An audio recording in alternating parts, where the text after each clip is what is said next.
Welcome to the Fabulous Fifties and Beyond. I'm Jim Pollard, your host. We want you to stay tuned and we'll be right back. And he'd say, go with what you got. Start from where you are. Give it your best shot.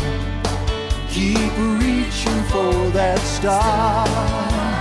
Get in the race. Keep your own pace. Keep moving and never stop. Just go. Go with what you got.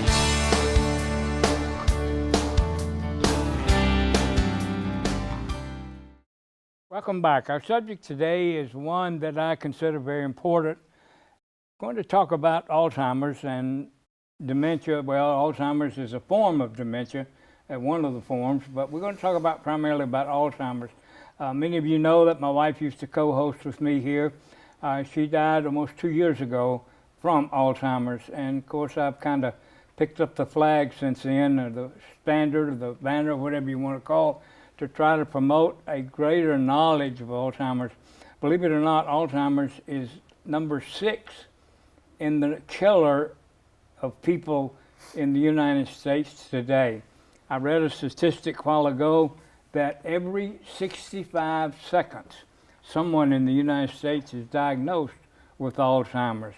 And there are a lot of other statistics that we're going to talk about during our show, and that it's real important that you pay close attention. But primarily because the guests that we have today are going to talk to us about services that are available for people in this area. Our guests today are Cissy and Mandy, right? Mandy Jenkins. Yes, sir. And they're both from the PAD office, and they're going to talk about services available from PAD for caregivers, because caregiving is so important in what goes on today. And many times, we've said this before, and you'll read it over and over again, that if you're not careful, it's the caregiver that goes down before the person that actually has the disease that you're caring for. I know, and I'll share this with y'all, that I was very thankful of a lady in our church. She went to school with my wife. They graduated from Simpsonia together. She came once a week, every week, and gave me relief. Sometimes it was all day, but most of the time it was a half a day, but that was great. She would come over, because Janetta knew it, my wife knew her real well. Right. They got along good. Right. And she would, a lot of times, I'd just go through the drive-in, buy my lunch, and go to the lake and watch the ducks. Right. But just to get the relief. And that's really important. So we're glad to have you ladies with us today. Thank you for having us. To talk about us. In fact, found out that Cissy was from Pulaski, Tennessee, and that's where my son was born. Yes. So tell us a little bit about your work there, Cissy. Like you said, we are from the PAD office. I am the assistant director of our aging department, and Mandy is actually the coordinator for our family caregiver program. So as you mentioned, we do have a program that is specifically designed for caregivers to do things like you said, provide relief, or what we call respite for the caregiver. We know that caregiving is a monumental task. We know a lot of times that caregivers would not have anyone, most of the time caregivers are relatives, and they wouldn't have anyone else providing that care. But you said something that is just so important. Caregivers have to be able to ask for help. Right. It's a big job. A lot of times it's a full-time job. You were talking about statistics. I was reviewing some, and I came upon a statistic that said that on average caregivers provide care up to 40 hours a week, and if you think about it, that's like having a full-time job. And a lot of times caregivers are not only caregiving, but they have other jobs as well. So again, you can see that it's a monumental task, but it is important as a caregiver that you take care of yourself, that you do things like you said, if you have a hobby, that you still try to keep those hobbies up. That you ask for help when you need it, and that you ask for specific help. If people can prepare meals to help, if people can do, like you said, come by and visit, or provide, a little bit of time for you to get out. It's important that caregivers take breaks every day, take some kind of break every day if you're able to, that you're taking care of you, that you're trying to eat healthy and trying to get exercise as you're able to, that you're seeing your doctor on a regular basis, and also that you are making sure that you're keeping all of your information updated, your health information, your legal information, and all of those things. One thing that, and Mandy will talk a little more about it, that is also important is that we have some things in place in our communities, caregiver support groups. Those can be instrumental as well in providing some level of support to the caregiver and allowing the caregiver to just have a place where they can talk to people who are going through the very same thing. And a lot of times that's where you can learn about different resources that are, available in the community. I attended some of the meetings in Paducah where they had the different information that the actual state Alzheimer's organization puts on. And I remember so much, one of the meetings, they said, you make a list of what you need. And when somebody says, is there anything I can do, you take a list and say, yes, you can do this. Yes, right, So you'll find out whether they're for real or not real quick. Right. And it works. She said, make a list of 10 things, and I did, and put them on the refrigerator. And so somebody Right. offered to help. I said, well, can you do this, Yeah, And that was a big help to me. Yeah, and I think a lot of times people are reluctant to ask for help because they think, well, nobody's going to want to help. But when people ask, like you said, it's vital to know exactly what you need and how they can help. Right. So Right. prepared. Yeah, Right. yeah. And most of us, I think, we were raised to take care of ourselves, and Right. and we just are real I had to learn how to ask for help, Absolutely. Right. because It's- I've been independent all my life, and I'm back learning how to be independent again after losing my leg, but I had to learn how to ask for help. Right. Another thing that I've noticed in the position that I'm in as the family caregiver coordinator, it's very hard not only to ask those around you, loved ones, church friends, neighbors, to help you, but it's hard to invite someone you don't know into your home to help you. That's something that's hard too.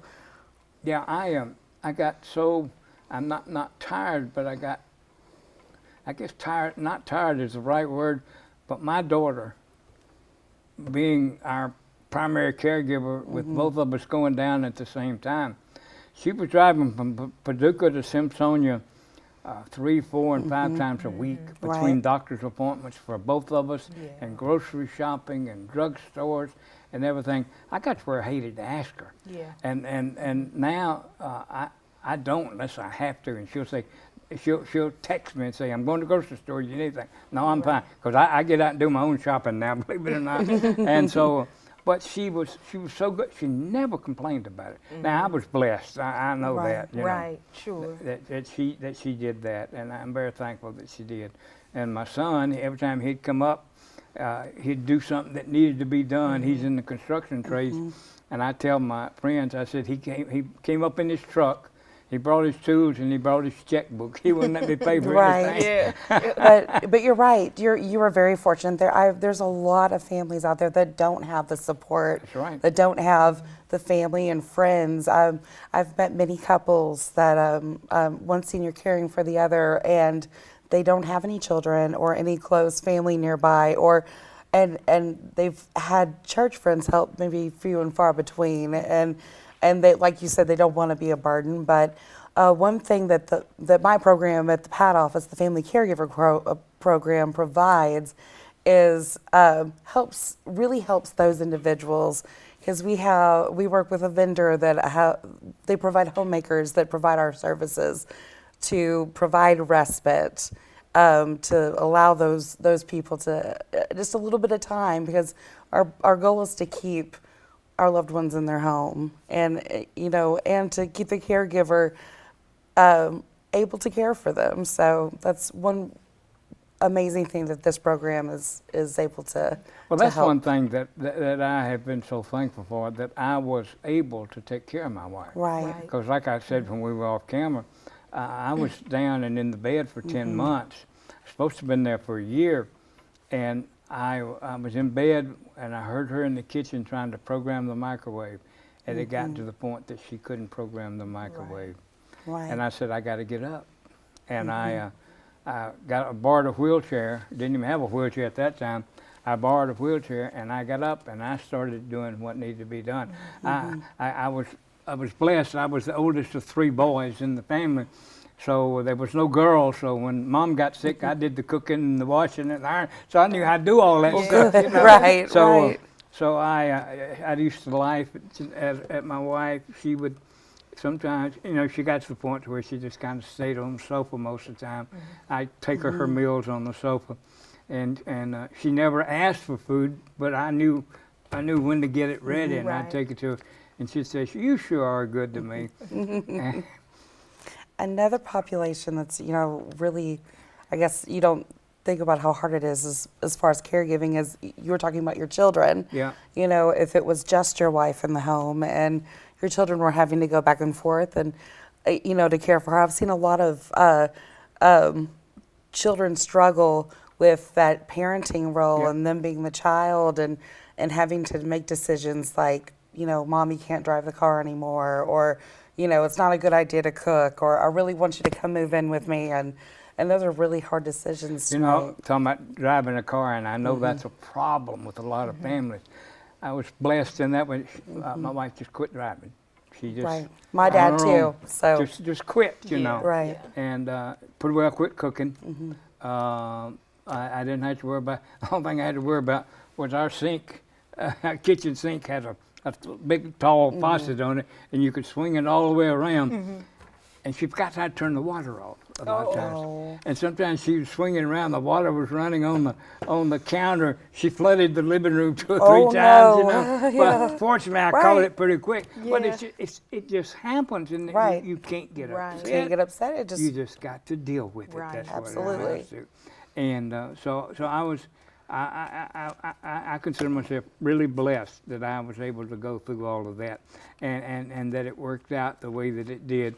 But she would say, "You're awful good to me." I said, "Well, honey, you were good to me for 55 years. It's my turn." right. Absolutely. And that's the way I looked at it. But we made it. She would, and we're about out through this half, but I'd tell this story. She would stand up at night. I would roll my wheelchair. I tried to get her to bed as soon as I could, or into the bedroom anyway. And I'd roll the wheelchair in and put it up against the door so she couldn't get out. Right. But some nights I've seen her go 2 nights without sleep, 2 nights and 2 days. But she would stand up at night. We had a 4-poster bed, and she'd shake that poster on that bed. I think she was gonna break it off, and she'd holler to the top of her lungs, "Jesus, come get me and take me home." So I knew what she wanted. When the time came, I said, let's do it. They wanted to Right. put her in hospice. I said, fine. Right. And I said, that's what she wants, and I'm not going to keep her from it, Right. Right. But and I know y'all deal with this all the time, and especially you see people that don't have the help that I had.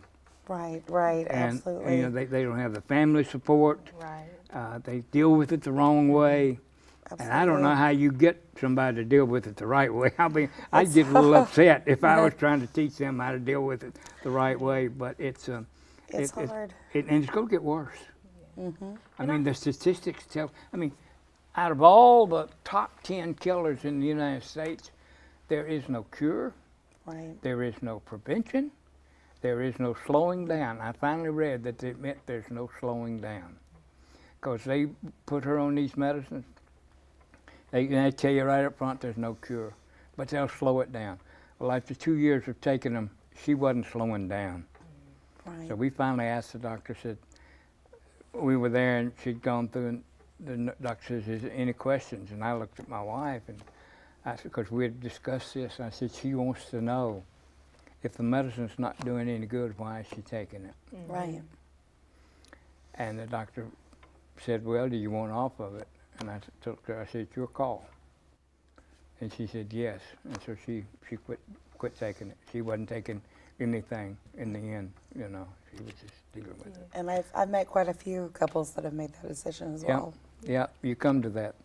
Hey, listen, we've had a good first half, and it flies by when you're Right. talking about things. But you stay tuned, and we'll be right back.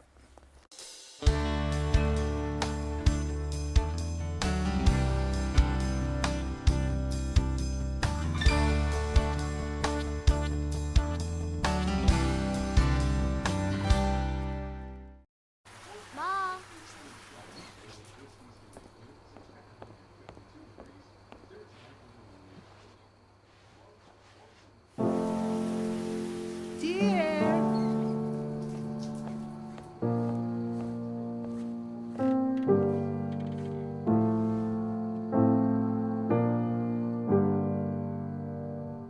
Visit aarp.org/caregiving for information on how to provide even better care for the person who wants to care of you. Meals on Wheels gives me a chance to be totally selfless. More than the food itself, a lot of seniors don't have family. So just to have someone to talk to, just to say, hey, how was your day? That means so much more than a meal could ever mean. We have to look outside of ourselves to be that lifeline to other people. It's worth it.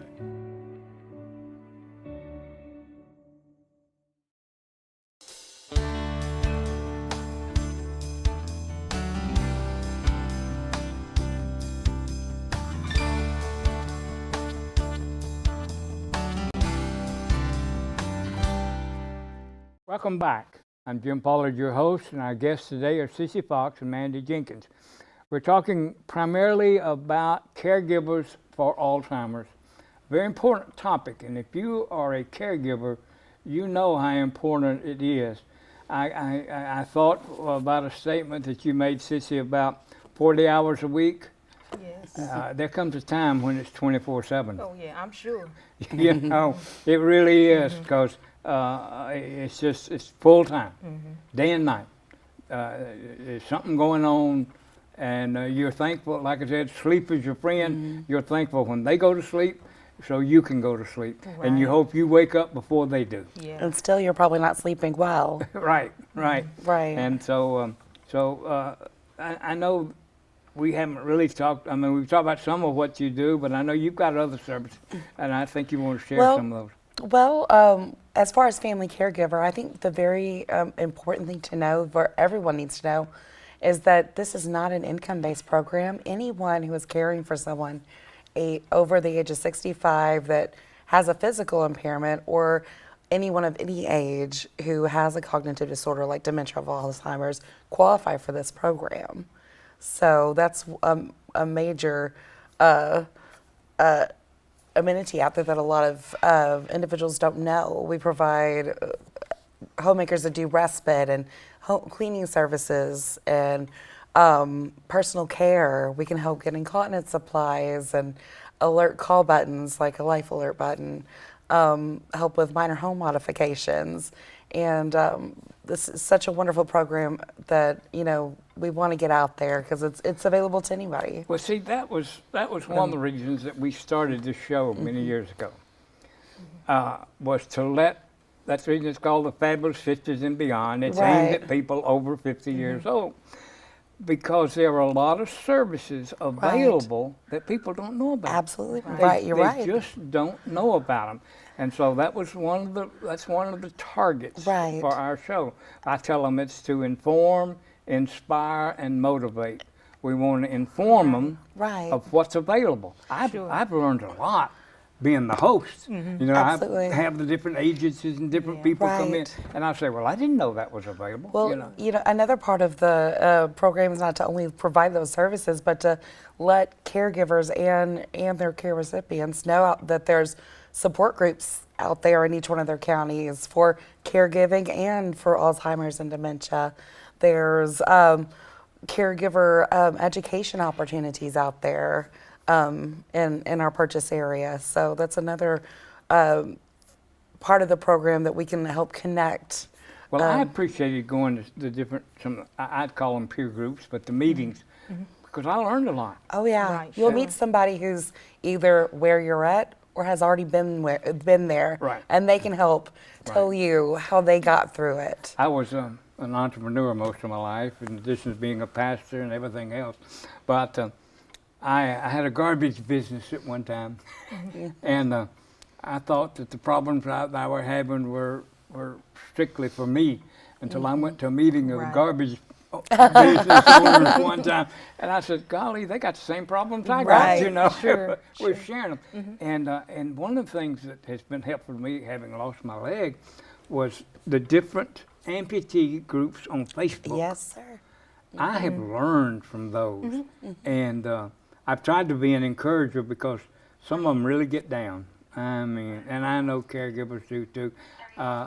I really didn't have a lot of time to get down, if you want to know the Yeah, truth. sure. But they do. They get down, and they need lifting up. They need assistance. And Right. I know that's an important part of it. So, so you provide all those different services. Are they available? And I know you're limited by funding. Right, absolutely. Yeah, of course, we're a state-funded program.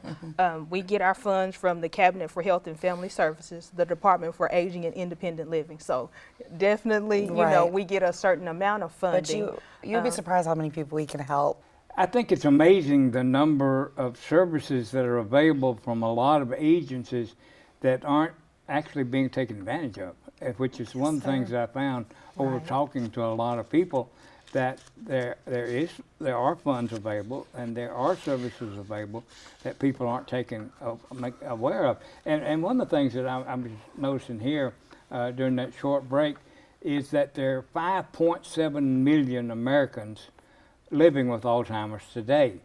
The astounding fact is that by 2050, it'll be almost 3 times as many, 14 million people. I mean, that is astounding. And again, it's because there's no cure, I think. There's no prevention, there's no cure. Right. I mean, sure, I looked at the stats of the top 10 killers in the United States and the changes in the death rate over the years. All of them had gone down except Alzheimer's, and the graph was way up here on how it had increased. All the rest of them were below where they had decreased and stayed. And that's something that we're going to have to deal with in America. We think it's hitting our healthcare system bad now. Right. Just wait. Yeah, because we anticipate in the future that the aging population is going to increase. So, agencies like ours are gearing up to see how we can better meet the needs in the future. We have to. We had the state, I guess it was the state statistician coming to one of the aging conferences years ago. And he talked about how that everybody's out there building these fine homes with upstairs and basements, and they put the washer and dryer in the basement. They put the bedrooms upstairs. He said they don't seem to realize that they're going to be 65 and 70 sleeping on the sofa because they can't get up the stairs to the bedroom and having to have somebody do their clothes for them because they can't go downstairs to the basement where the washer and dryer is. And I hope people are waking up to that fact because it's true. It's true. Sure. Yeah. Do you want to tell them a little bit about how, if they're interested in the Family Caregiver Program, how they can get more information? Absolutely. Please, yes. If anyone needs information, you can call our ADRC. That's our Aging and Disability Resource Center. It's kind of like our first stop at the PAD office. We have coordinators available, and they are there to assess your needs to see what programs you qualify for and get you in connection with applying for those programs and services. And their number, I'm going to go ahead and let you know what that is. You can call 1-800-866-4213, or you can call the PAD office at 270-247-9426 and just ask for our ADRC. Is that a new department? I don't believe it's a new department. Nope. It hasn't. It's been there for several years, but it's a one-stop resource shop. So if you have a senior that needs information on a variety of services, we have ladies there who are able to take your call and make referrals, give you information about. Or you may not even know what you're needing. Yeah, so you they call can in and you realize what hey, wait a minute, I do need help with this, or my loved one needs help with this. That's like I used to always tell students and people when I was doing a seminar, there are no dumb questions. No. Absolutely not. No, there aren't. Because you got to ask questions sometimes, like you say, to know what you need. And they're able to connect you to those resources, and I think that's a big deal too. Send you Right. those applications and help you through that process. Yeah, well, that's good. And like I say, I just know that there's so much available out there that people need to be taking advantage of. And again, especially the caregivers. Right, and in my program, I have about 96 clients currently, and I'm still taking applications, so, and I take them all year round. And according to statistics, 96 won't hardly touch the water. Right. Well, it's such an amazing service out there, and it's provided a lot of relief to the individuals that I've met. Yeah. And I actually didn't even know the program existed, and before I was in this position, and both of my parents have passed, but if we would have known it was available, it would have benefited our family so much. Yeah. Yeah. So, you know, it's such a wonderful program out there to help, and that's what it's designed for. Well, To keep your loved one in the home and to provide the help. Well, that's what I kept the promise. I was wondering if I was going to be able to, but I promised my wife that I would not put her in a home. And fortunately, I was able to keep that promise. Right. Like I say, there were times that I began to wonder because of my own health. But, and I think that's the goal of most people, but there comes a time when you just can't do it. Right. I mean, I have a friend now who had 2 hip surgeries in a week, and her husband can't take care of her. Right. So she's in a nursing home now. I mean, we think she'll get out. She's going through therapy, trying to learn how to walk and all that now. But there comes a time, you know. And again, I had a good support group. Right. And that's so important. Well, ladies, I'm so glad that y'all were able to come here today. And like I say, I'm glad you know where we are, because with this show, we have called on Pat a lot, because Pat does a lot. That's the thing; it does a lot in this area. I mean, we've featured the senior games, and we've featured the different conferences, and they do so much out there. And they're an agency that's supposed to. I mean, this is their area, and so we try to when you got something coming up, we want to know about it, and don't wait for me to call you. If you've got something coming up, you call me, and we can use the schedule. It's good if we know at least a month ahead of time, so we can schedule the show.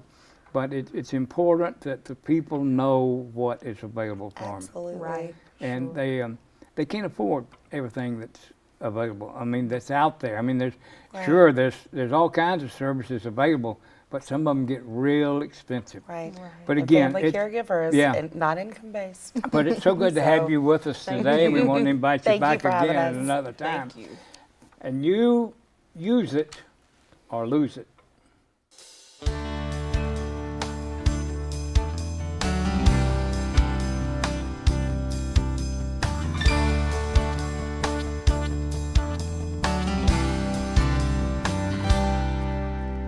Can't see as well as I used to.